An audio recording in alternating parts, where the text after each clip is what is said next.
নমস্কার, রন্ধন স্পেশালে আপনাদের সবাইকে আরও একবার স্বাগত জানাই। তো আজকে আমি একদম অনুষ্ঠান বাড়ির স্বাদে ফ্রাইড রাইস বানিয়ে আপনাদেরকে দেখাবো। তো প্রথমে এখানে আমি এক packet India Gate basmati rice নিয়ে নিয়েছি। তো একটা পাত্রে আমি রাইসটা প্রথমে দিয়ে দেবো।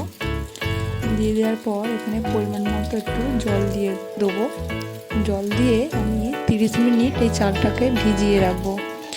চালটা 30 মিনিট হয়ে গিয়েছে, দেখুন কতটা সুন্দর ভিজে গিয়েছে এবং কতটা লম্বা লম্বা হয়ে গিয়েছে। তারপর আমি হাঁড়ির মধ্যে জল দিয়ে দেবো, একটু বেশি করেই জলটা দিতে হবে। তো জলের মধ্যে স্বাদ মতো লবণ দিয়ে দেবো যেন ভাতটা নুন হয়ে যায়। দিয়ে দেবো সাদা তেল 1 চামচ আর গোটা গরম মশলা ও তেজপাতা। তারপরে জল খুব ভালোভাবে ফুটে গেলে জলের মধ্যে আমি ভেজানো চালটা দিয়ে দেবো খুব সাবধানে। জলটা ফুটলেই কিন্তু চালটা দিতে হবে, আর জলটা ফোটার আগে যদি আপনারা চালটা দিয়ে দেন তাহলে কিন্তু ভাতগুলো একদমই ভালো হবে না। এটা রাইস বানানোর জন্য অবশ্যই মনে রাখতে হবে। তো এই ভাতটা হতে খুব একটা বেশি সময় লাগবে না, 3 থেকে 4 মিনিট সময় লাগলেই এই ভাতটা কিন্তু হয়ে যাবে। দেখুন হয়ে গিয়েছে, একটু শক্ত থাকতে হবে ভাতটা। তো আমি এবার ভাতের মাঠটা গেলে নিয়েছি, দেখুন একদম কিন্তু ঝরঝরে ভাত হয়েছে। ভাতটা একটা কাপড়ের মধ্যে আমি মিলে ঠান্ডা করে নেব। ঠান্ডা করার সময় গরম গরম ভাতেতে আমি 5 টেবিল চামচ চিনি দিয়ে দেবো ও 2 টেবিল চামচ ঘি দিয়ে ভালোভাবে মিশিয়ে নেব। এতে করে কি হয়, ভাতটাও ঠান্ডা হয়ে যায় এবং চিনি ও ঘিটা খুব সুন্দরভাবে ভাতের মধ্যে মিশে যে একটা সুন্দর ফ্লেভার চলে আসে।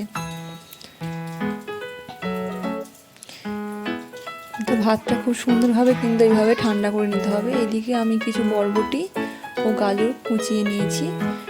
তো কড়াইয়ে সাদা তেল গরম করে প্রথমে আমি বরবটিটা ভেজে নেব। তো এখন যেহেতু বিনস পাওয়া যায় না, সেই জন্য এই বরবটিটাই নিয়েছি। আপনাদের বাড়িতে যদি বিনস কড়াই থাকে আপনারা বিনস কড়াইও নিতে পারেন। তারপরে বরবটিটা ভালোভাবে ভাজা হয়ে গেলে গাজরটা দিয়ে দেবো। গাজরটা ভাজা হতে হতে ওর মধ্যে আমি স্বাদ মতো লবণ দিয়ে দেবো, দিয়ে খুব ভালোভাবে ভাজতে থাকবো। তো সব কিছু ভালোভাবে ভাজা হয়ে গেলে এর মধ্যে আমি ক্যাপসিকামটা দিয়ে দেবো। তারপর ভেজানো কাজু কিশমিশ আমি এর মধ্যে দিয়ে দেবো, দিয়ে সমস্ত কিছু খুব ভালোভাবে ভেজে নিতে হবে। সমস্ত কিছু কিন্তু ভালোভাবে ভাজা হয়ে গিয়েছে। এবার যেটার মধ্যে আমি দমে বসাবো রাইসটাকে, তো সেই পাত্রটাকে খুব ভালোভাবে গরম করে নিয়ে তার মধ্যে 2 টেবিল চামচ ঘি আমি ভালোভাবে মাখিয়ে নিয়েছি। তো তলায় ঘিটা কিন্তু একটু বেশি পরিমাণে দিতে হবে, তবে কিন্তু ভাতটা তলায় ধরে যাবে না। তো ভালোভাবে ঘিটা মাখিয়ে নেওয়ার পর একসাথে আমি এইভাবে ভাত সাজিয়ে দিলাম। তো ভাতটা সাজিয়ে নেওয়ার পর যে সবজিগুলো আমি ভেজে রেখেছিলাম সেগুলো দিয়ে দেবো, দিয়ে এইভাবে একটা লেয়ার করে নেবো। তো এরপর আবারও কিছু ভাত দিয়ে আবারও এইভাবে সবজিগুলো দিয়ে একটা লেয়ার আমি বানিয়ে নেব। তো দেখুন বন্ধুরা আমি কীভাবে করছি। তো খুবই সহজ এই ফ্রাইড রাইস বানানো, একদম অনুষ্ঠান বাড়ির মতো স্বাদ হবে। তো যারা যারা আমার চ্যানেলে নতুন, প্লিজ চ্যানেলটিকে সাবস্ক্রাইব করে দেবেন পাশে থাকা বেল আইকনের সাথে, ভিডিও নোটিফিকেশন সবার আগে আপনাদের কাছে পৌঁছে যাওয়ার জন্য। তো এইভাবে আমি একে একে সমস্ত লেয়ারগুলো বানিয়ে ফেলেছি।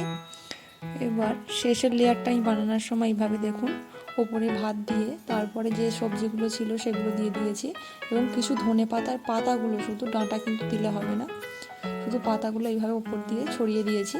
তারপরে আমি এখানে আবারও ঘি দিয়ে দেবো, দিয়ে 1 চামচ মতো সাদা ভাত আমি ওপরে দিয়ে দিলাম।